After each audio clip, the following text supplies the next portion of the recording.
Right, so good afternoon, everyone. My name is Jesse, and I am with Exploring by the Seat of Your Pants. For those who are joining us for the first time, we are all about bringing conservation, adventure, and science into classrooms around the world.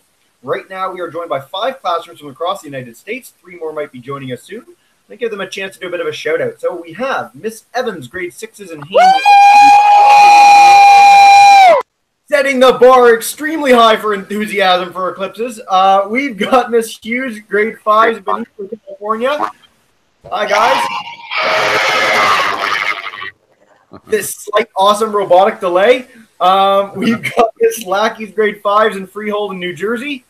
Hi, guys. Hey. We've got Mr. Petey's at grade 7s in Angola, New York. Hi, guys. And Miss Carton's grade 6s in Anchorage in Alaska. Hopefully not with the announcements on. They're good. They have to demute themselves, but they're excited. All right. As you guys know, all month long, we have been celebrating space exploration, space scientists, space researchers, and even earlier today, we had an astronaut on, one of our first ever astronauts, which was a lot of fun. Now, all of them might look outwards into the solar system for amazing astronomical events, but one of the coolest things that happens in our universe, and certainly in our solar system, are total solar eclipses.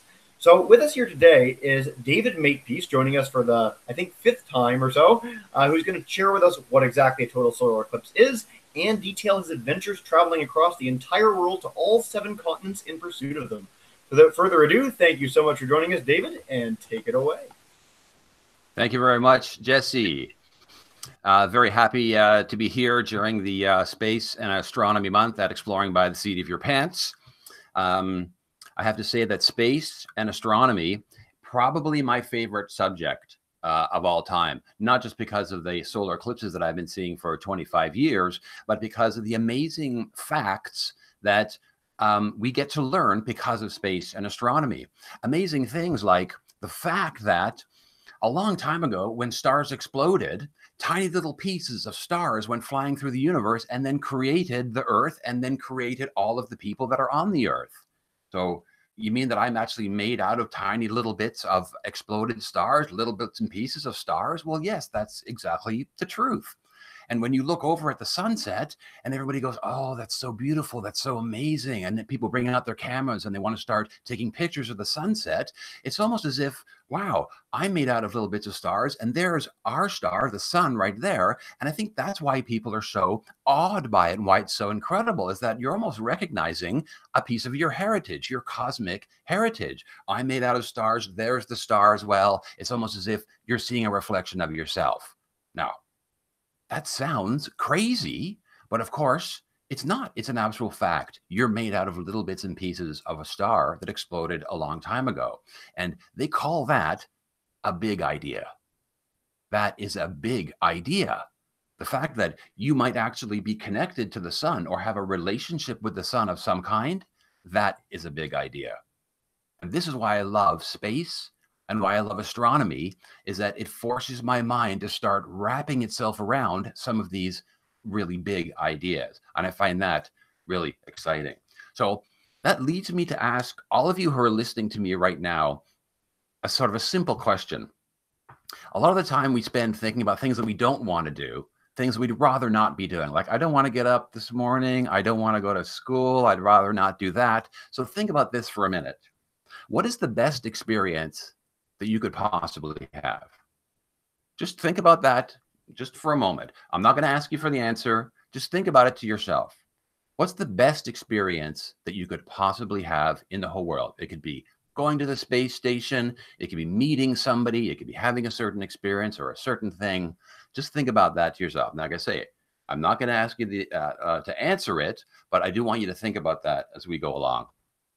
So I want to talk about total solar eclipses because for me, this is the experience of a lifetime. And the neat thing about them is that they can be explained by science. We have all kinds of incredible science that helps us understand what we're seeing here, which is the moon blocking out the sun and allowing the moon's shadow to fall down onto the earth so you can stand in it. This was taken in Australia a number of years ago with some friends of mine who were seeing a total eclipse. Look at the science here. Again, the moon right in front of the sun. This is on Easter Island. So here you have a total eclipse of the sun. David, sorry to interrupt. We don't have screen share on right now, so we're not seeing any of this. Oh, you're not seeing the picture? I can hear you, but yeah, no picture right now. Sorry. Okay. So were you seeing the picture before? No, I figured you were going to start with that and then go into screen share, but never happened, so that's okay. I will let you know when we're there. So where is it not happening? Is it not? You've got a screen of me right now, and then in the background you've got possible slides. There we go. Are you seeing those slides? Yes. Got 4 people by a plane. Great. So that is a total eclipse of the sun right there. This is a total eclipse of the sun as well that was taken in Easter Island. Look at this shot of a total eclipse that was taken from a plane. So there's the moon right in front of the sun. You see the atmosphere of the sun there. And look at this down here. This is the circular shadow of the moon being projected onto the earth. But again, these are just pictures. The thing about the total solar eclipse is that it is an experience that you have to show up for. So all the science that allows us to get to the place that we need to get to see an eclipse is absolutely necessary. We couldn't do it without it, but the science is not the experience itself. We get to go to all these amazing places in the world, but that's not why we go. We go because the eclipse itself, as it happens, is one of the most amazing experiences that you can possibly have. And this has been talked about for centuries. Look at this picture here. This is a total eclipse. Here's the moon right in front of the sun, and all this white stuff here, that's the atmosphere of the sun. That's the solar corona. And that only comes into view when the moon blocks out the sun. This is an amazing picture, but it doesn't give you the experience of a total eclipse. Look at this picture that it was taken in South America a number of years ago. Beautiful shot of the moon just moving off the sun. That's called the diamond ring effect of an eclipse, when the sun comes shooting back out after the moon's been blocking the sun. Again, it's only a picture. No video, no film, no picture can properly describe what an eclipse actually feels like. Here's a tremendous shot. So this is the moon in front of the sun during a total eclipse. All that white stuff is the sun's corona. That's the atmosphere of the sun. And this, the darkening that you see in the sky, you see this? That's the shadow of the moon coming off the moon and landing on the earth, allowing me and my camera to stand in it. So watch this video from this eclipse. Wow! 20 seconds! Oh, I got corona. I've got corona. Yeah? I have corona. Here? There it is! The reflection on the water! 10 seconds! Woo! Diamond ring! Diamond ring! Diamond ring! Look! Oh my God! Whoa! Oh my God! Look! Providence! Wow! Woo!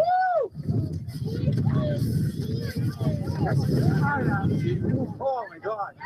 Oh. Woo! Check that out. Woo! Wow! Look at it. Oh, look at the cone of the shadow. See? Look at this. This is the shadow. Like this. So listen to what those people are going through there. Me and my friends, when we were watching this eclipse in South America, that's what the pictures don't show. The video can sort of show it, but you're not actually there. So a total eclipse is this incredible experience that makes eclipse chasers keep going over and over and over again around the world, because actually being there is probably the best experience of a lifetime. And this is why eclipse chasers like me and thousands of the rest of us around the world will do almost anything that we have to do to get into the shadow of the moon. And here's all the places that I've been on my eclipse chasing adventures. All those stripes that you see on the earth, those are total eclipse paths.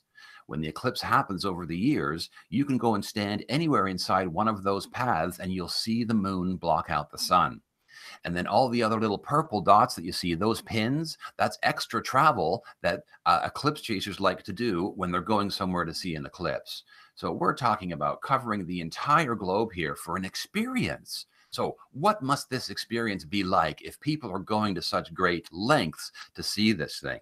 So that is almost impossible to relay in pictures and in films and in videos, because you only get a certain sense of it, right? So here's a shot of me in Australia a number of years ago with my camera. Total solar eclipse is about to happen. I was able to go down to Antarctica a number of years ago and hang out with penguins before we saw an eclipse. How cool is that? Here's me having the best time ever in Arizona for an eclipse a number of years ago. I also went to Indonesia. This picture is from Indonesia. I'm standing on a volcano cone waiting for a total eclipse to happen. And here I am by an oasis in the middle of the Sahara Desert in Libya after one of the best eclipse expeditions ever. So there is something going on with these total solar eclipses that makes people like me go to them no matter what, no matter how much it costs, no matter where it is in the world. There is something about the experience of a total solar eclipse that is just completely makes you lose your mind. It's just fantastic. So let's take a little bit of a closer look and see exactly what is going on when we're talking about a total solar eclipse. So here's an animation that I'm going to scrub through back and forth, and we're just going to take a look at what's happening. So as we've been saying, a total solar eclipse occurs when the moon is just moving in its orbit as normal. It comes right in front of the sun. So it's directly in between the sun and the earth, and you have a perfect alignment. So a total solar eclipse occurs when the alignment is perfect between the Earth, the moon, and the sun. And then for a couple of moments, the moon blocks the sun out, so the bright part is gone, and it shows the corona. That's all of this white, wispy brushes and the other shapes that come off the surface of the sun. And you see that for a couple of moments, and then the moon just keeps going in its orbit, and then the whole thing is over. So that's the basic geometry of solar eclipses. It's actually extremely simple to understand, except the phenomenon that comes out of it is incredible.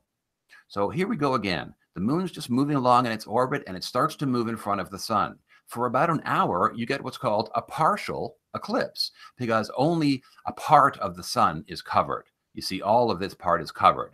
Or it's still visible. And if you want to see this with your naked eye, you have to put special glasses on. We all learned this during the Great American Eclipse last year. You can't look at the sun without special glasses. And then as an hour goes by or so, the moon starts to cover the sun up more. And then in the last moment, you get what's called the diamond ring. This is this flash of light, which is the last bit of sunlight being hidden behind the dark limb of the moon. And then a couple seconds later, the diamond ring is gone, and now you have what's called totality. This is the total phase of a solar eclipse. This is the only time you can see all of this wispy halo of the sun. This is the sun's atmosphere called the corona, and it's different shapes every time we see it. A couple of minutes go by, the moon just keeps moving in its orbit. Then you see the diamond ring, but on the opposite side. This tells you that the total eclipse is over, the sun is coming back, and you have to put your eye protection on again. And then after over the next hour, the moon just keeps moving, and you get some partial eclipse for a little while, and then the eclipse is over. So that gives you the basic geometry of eclipses. Let's take a little bit of a closer look into the solar system and see how this actually happens, because the coincidences that take place for this to happen are quite something. So we know that the moon goes around the Earth, right? I think all of us know that, but maybe sometimes we forget. So here is the moon going around the Earth, and this is the basic geometry that we need to get a solar eclipse going. So let's look at some interesting stuff here. You notice that you've got the moon here and the Earth here. The sun's way over on this side, shining its light in this direction. Look at the shadow of the moon. That's there all the time. Look at the shadow on the Earth behind this way. Those shadows are there all the time. So it's not like the eclipse creates those. And the reason that we don't get eclipses all the time is look at the moon's shadow. It's missing the Earth. It's going too far below. A lot of the time it's up here, and it goes too far above. So it's very rare when you get the conditions for the moon and the Earth to come together in the right alignment where the shadow of the moon actually touches the Earth. So this is what this animation is showing you here. Only during a perfect alignment does the end of that long cone of shadow actually come into contact with the Earth's surface. So now that we know that, let's look at this a little bit closer. Take a look at the dynamics that are happening here in the solar system for this to take place. Most of the time, this doesn't happen. And now look at how long this shadow cone actually is. By the time the shadow reaches the Earth, it's almost not even there. It's almost like a needle has been stuck into the top part of the Earth as if it's a balloon. But it's so incredibly thin, it's almost as if this couldn't happen at all. So all of the solar eclipse phenomenon that we're seeing comes by us standing in that tiny little pinpoint of shadow as it moves across the face of the Earth. Here's what it looks like when we start to get in a little closer. There's the alignment. When we come around and see what the shadow of the moon is actually doing, we see that that long, thin cone of shadow is actually coming into contact with the surface of the Earth. And this is now a total eclipse of the sun, and humans can actually get in there and look up this long cone of shadow, which is aligned with the sun, and then you see the corona. So these kinds of maps and this kind of scientific understanding of what's going on in the solar system is how eclipse chasers figure out where they need to go. So this red line that's happening here that the shadow is scraping out, that's called the path of totality. And only inside that path can you see a total eclipse of the sun. If you stood anywhere else outside of that path, you do not see a full eclipse. So most solar eclipses look like this in one form or another, where the shadow carves out this amazing path along the globe. And it's all due to this really long, thin, almost a pinpoint of a shadow that actually touches down onto the surface of the Earth. So when eclipse chasers are planning, we need to know exactly where to stand. So a lot of the science and technology that's come into play over the last number of years helps us plan very, very particularly. So look at this animation. This is some of the most recent science and technology coming out of NASA as they figure out how to plot maps where the shadow of the moon is going to fall. And if you can see this on your screens, this is the shadow of the moon here, and it's moving along this path like that. That tells us where we need to stand if we want to see this incredible natural event. And you'll notice that this is not a perfect circle. It actually has some straight lines here and a couple of bunches here and there. That's because the moon is not a perfect sphere. It doesn't cast a perfect shadow, or a perfect circle as its shadow. So it's always got little bits of jagged edges to it. And that's very recent technology that we've been able to map this shadow on the ground with that kind of accuracy. So essentially what eclipse chasers are doing is understanding where we need to stand, and then we can make our plans from there. The total eclipse is visible in here, but not out here.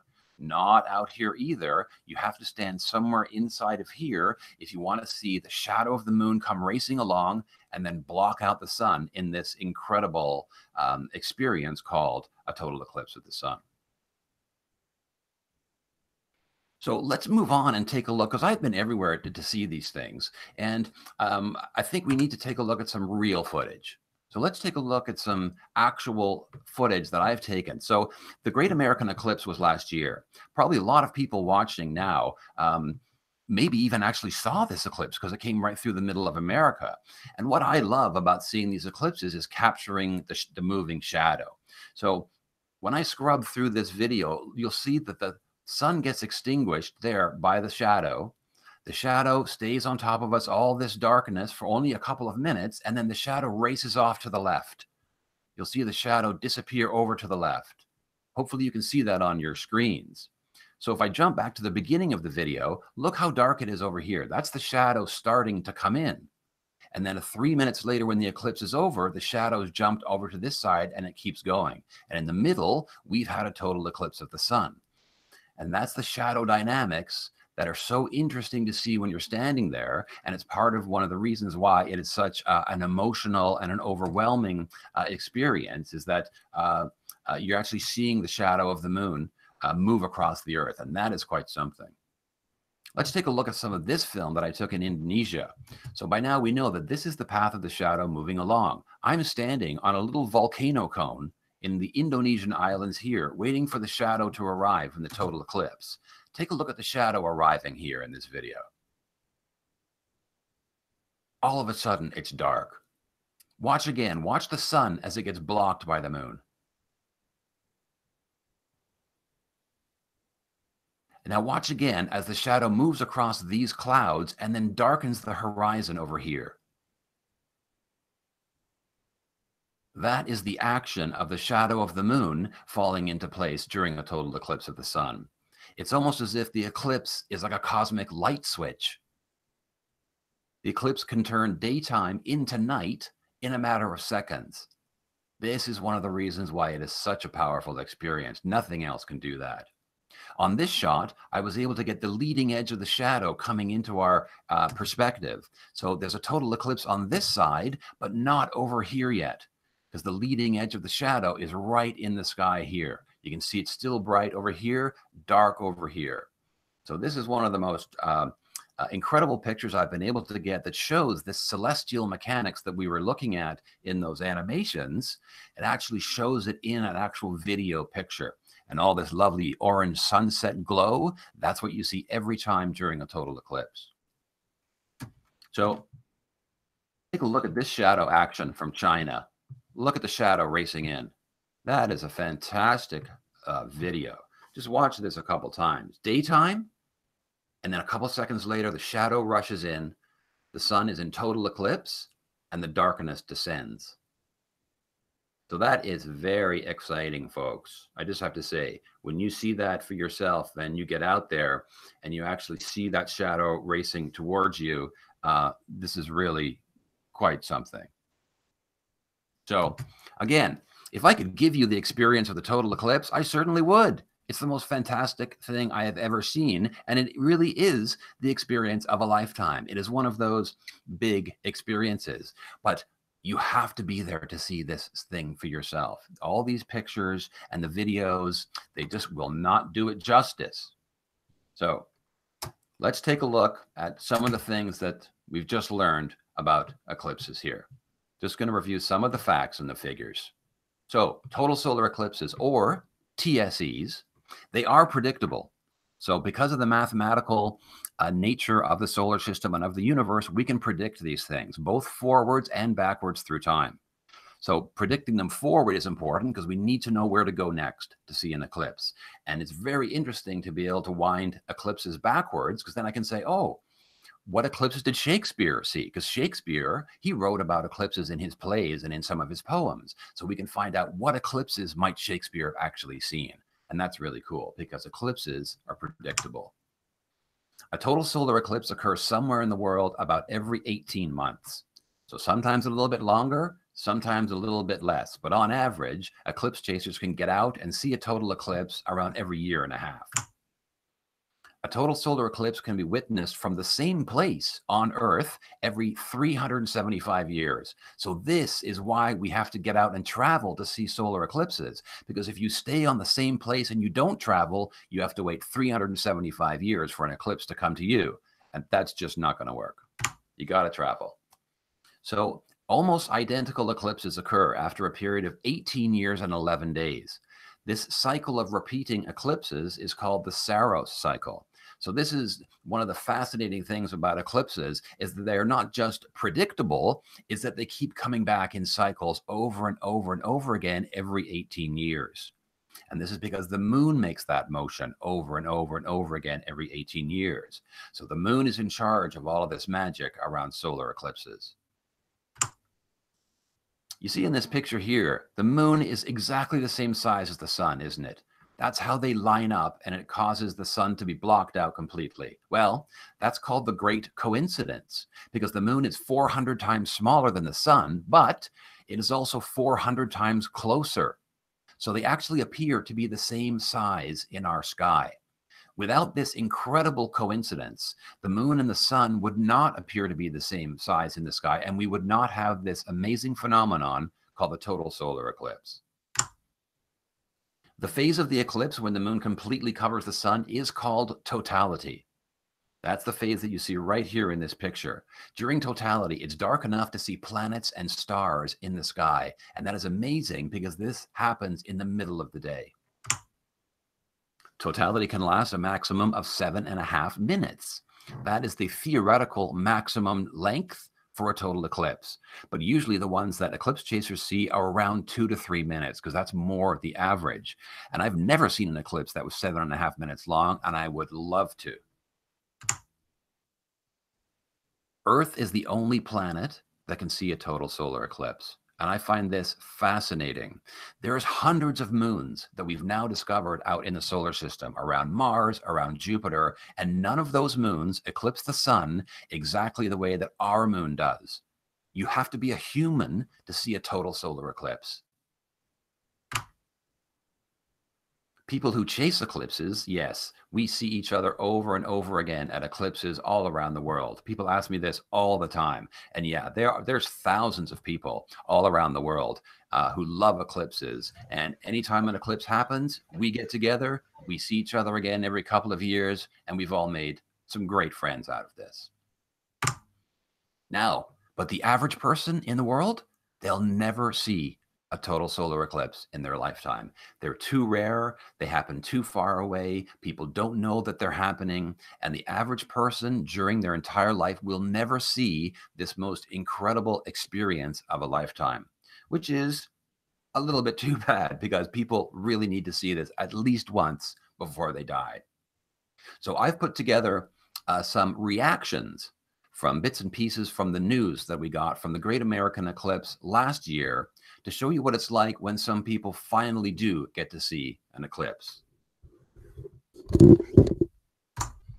Took less than 3 minutes, caused the crowd to roar, and yours truly almost cried. People here are literally cheering as this takes place. This is just a phenomenal feeling. It's hard to describe what it's like being inside the path of totality. People here are literally cheering. Within minutes, day turned to night as the temperature dropped, right before an amazing show high in the sky. It took your breath for a minute. Yeah, I was like, and then I was like, oh my God, this is really happening. And before I knew it, it was over and I was sad. This is something that I will be dreaming about and thinking about for the rest of my life. Crowds erupted in Carbondale, Illinois, where the darkness lasted longer than nearly anywhere else in the country. What a great timing. Look at that. I'm so glad we got to see it. Now we can look at it. Oh my God. There it is. Wow. You can see the stars. You can see the planets. Oh my God. You guys, I'm actually crying. This is the most incredible thing I've ever seen in my entire life. Oh, it's emotional. I can't explain why, but it is. We had tears, we had screams, we had fireworks during totality, but it just took my breath away, the whole thing. It's really cool that you can see the corona and you see the sun kind of spewing out from behind the moon. It literally took our breath away for a while. So I'm so excited for everyone to experience this. Oh my God! Oh my God, look at this diamond ring right in the pictures. Look real quick. This is so creepy. Look at the diamond ring. Guys, watch out, watch out, watch out, guys. Guys, Oh my God. Oh my God, it's so freaking dark outside. Watch out, watch out. Guys, watch out. Oh my God. It's black. It's Mercury to the left. That's Venus. Oh my gosh! Guys, look at Mercury. Oh my God. Oh my God. Oh, look at the corona. Look at the binoculars. Oh my God. That's Mercury. In the middle. Oh my God, it's so dark. Oh my God. Make this out in the video, but this is. Oh my God. Look at this right now. Look at this right now. Look at that. That's what it looks like right now. Oh my God. So, look at how dark it is. You could see like the halo of the sun, and it was literally just like a black spot in the sky, and it was Looks like a hole. yeah. I don't know what I was expecting. I don't know if I was expecting it to be like smaller, but it was like It's big. It was really cool. You know, when you see pictures of it, and the pictures are like, oh, cool. But when you see it, see it with your naked eye, and it's not a photograph. It's just right there in the sky. That's amazing. I'm totally glad I missed school. That's right. It's worth missing school over. And I would highly recommend, if a solar eclipse ever comes around into your area again, that you have to definitely get off school so that you can go and see it. So that gives you a pretty strong idea that no matter who sees a total eclipse, it is a very strong experience, very overpowering. There's a lot of great science behind it, but it is an experience that would literally knock your socks off. So everybody wants to know, when can I see one? When's the next one? So here's a map that shows you the path of the next big eclipse through North America. This is in 2024. You got 5.5 years to plan to see the eclipse. The path of totality here is here in this yellow band, and you can be anywhere inside this path, moving across the eastern part of America, up into Canada, and then out over the Maritimes. And if you're interested in finding out a little bit more about where you can go, right, to actually see the eclipse, then you can come and take a look at this website. This is Eclipse Guy. This is my website. There's all kinds of amazing maps, and you can see me on the news, and you can see me on CNN, and there's all kinds of information and movies here to help you understand more about solar eclipses and to help you plan to see the next one in 2024.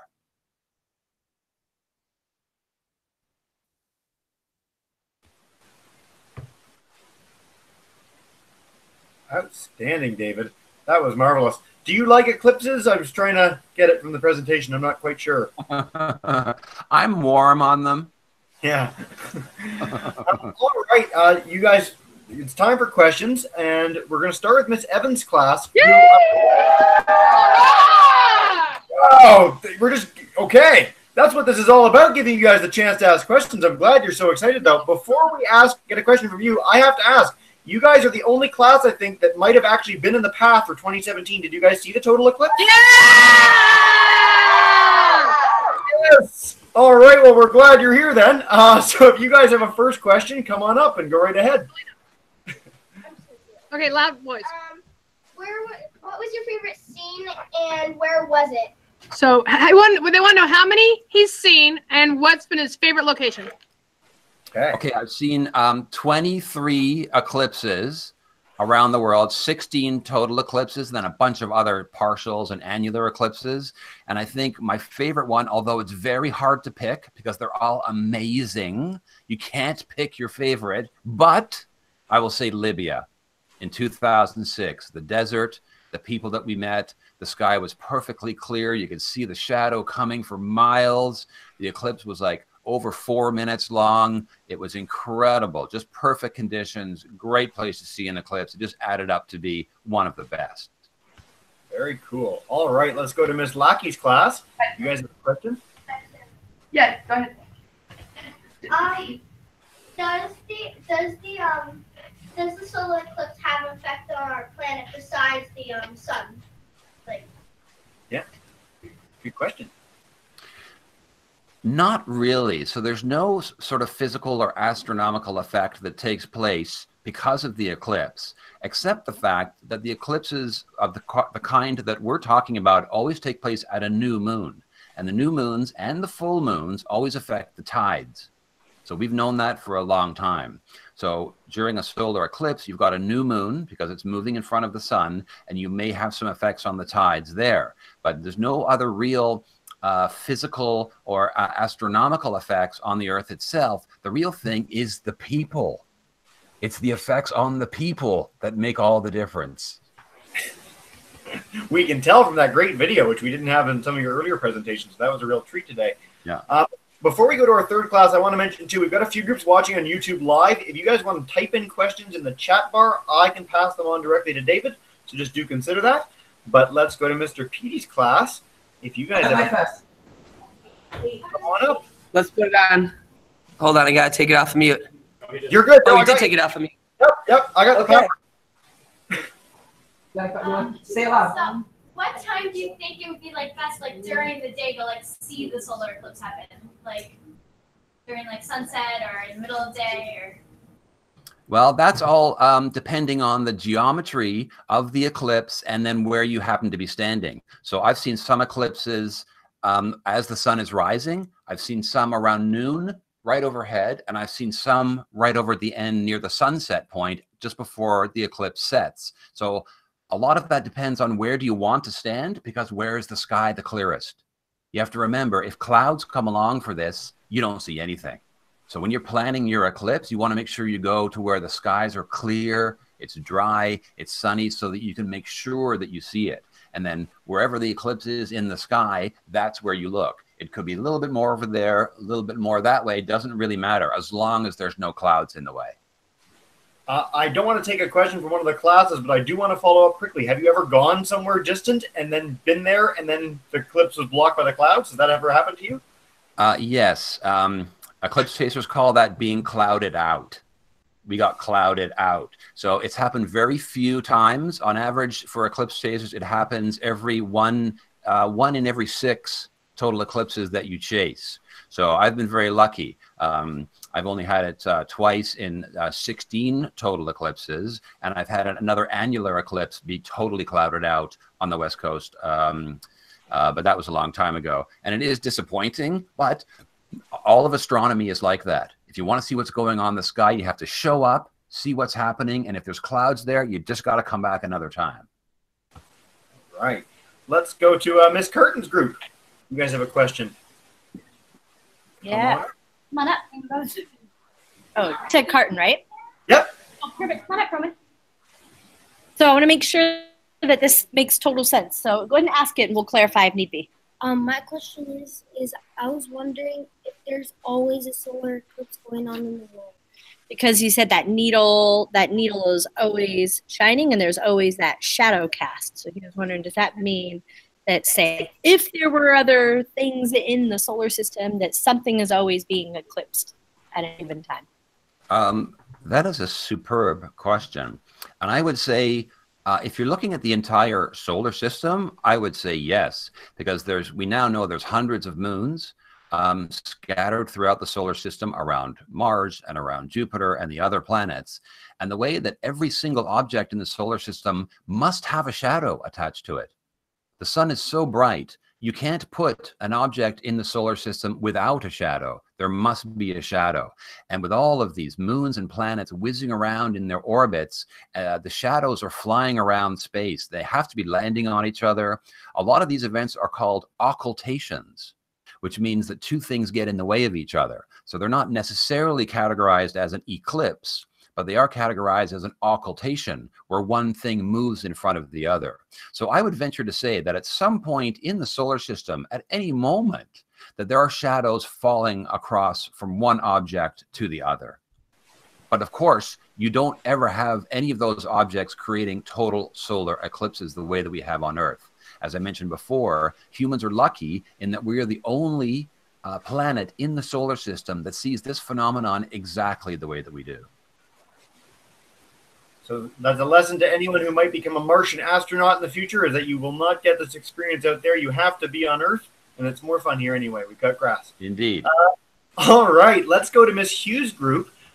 You guys just need to demute your mic. So if you go to the top of your screen, little microphone symbol, you'll be good to go, and then you'll be able to ask a question. Miss Tully's group, we're coming to you guys next. I know you joined us halfway through the Hangout, so just get ready. I'll prompt you guys in a minute. I'll let you know, Miss Hughes, when you've got it done. There you go. You're good. What is the longest time a solar eclipse has lasted? Well, in theory, if you look at all the geometry, the way the shadows and the sun and the moon Earth system works, the moon can only come so close, which means that the shadow can only get so thick upon the Earth. That turns out to be 7.5 minutes long. So the longest total eclipse that you could possibly see if you're standing on the surface of the Earth is 7.5 minutes. So the longest one that I ever saw was 6.5 minutes. So that's getting pretty close. but most of the totality experiences that we have are only about 2 or 3 minutes long.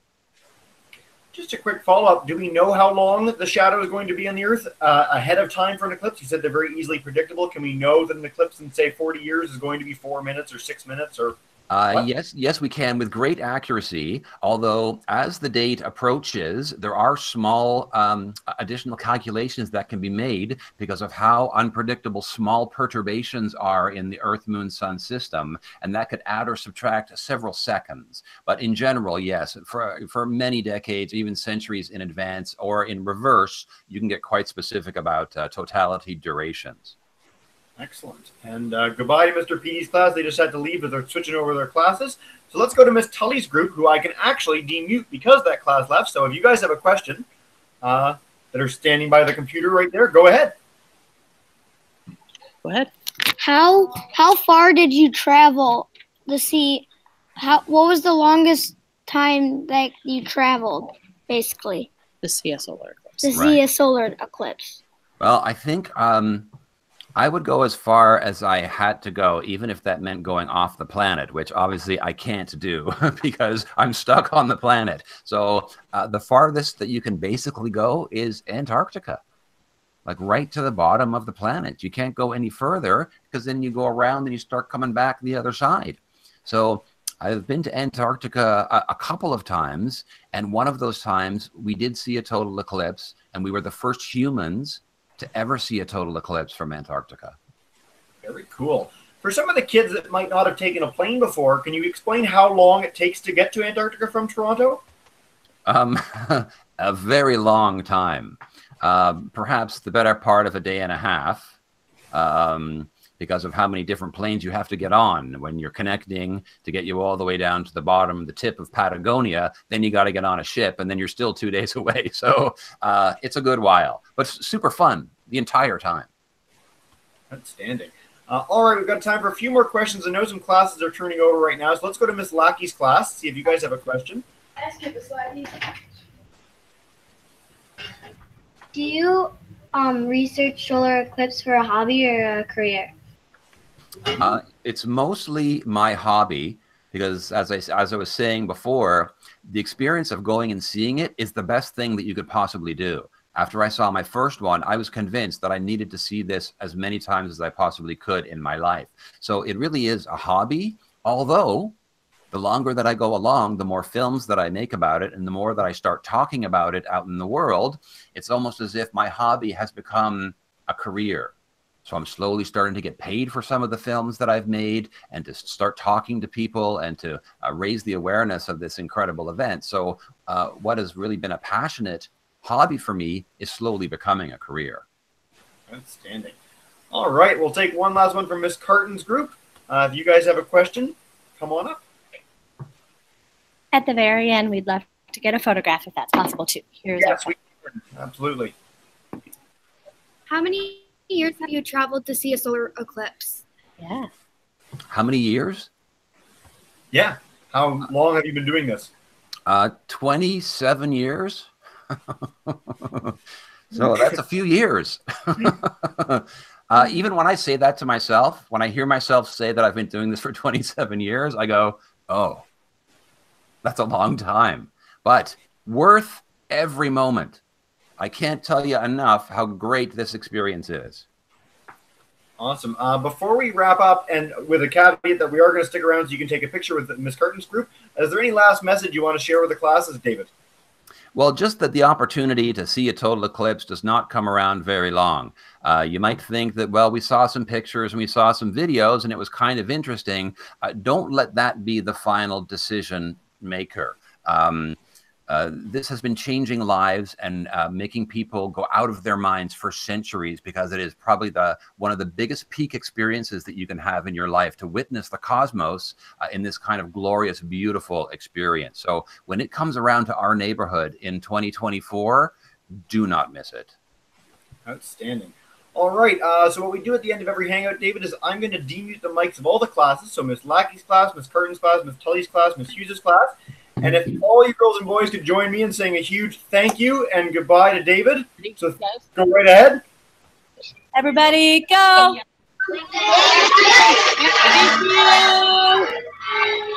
Awesome. Thank you. For the classes, we appreciate you guys being here so much. We look forward to having you for the rest of November, more amazing space hangouts, and into the new year in December as we do more hangouts on all variety of topics. David, always a pleasure having you. Please do stick around so we can take that picture with the class. And yeah, guys, have a wonderful rest of your day.